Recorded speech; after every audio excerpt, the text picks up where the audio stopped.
कुंभाराचं म्हातारं गाढव एकदा खड्ड्यात पडलं.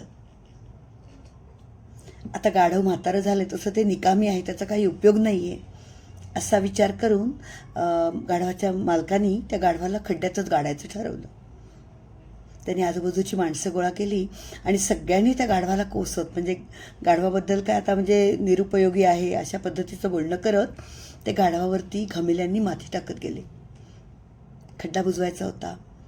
या सगळ्यामुळे गाढव घाबरून गेलं, गांगरून गेलं, ओरडाओरडा करत गेलं. पण काही वेळाने त्याच्या लक्षात आलं की माती पडतेच आहे.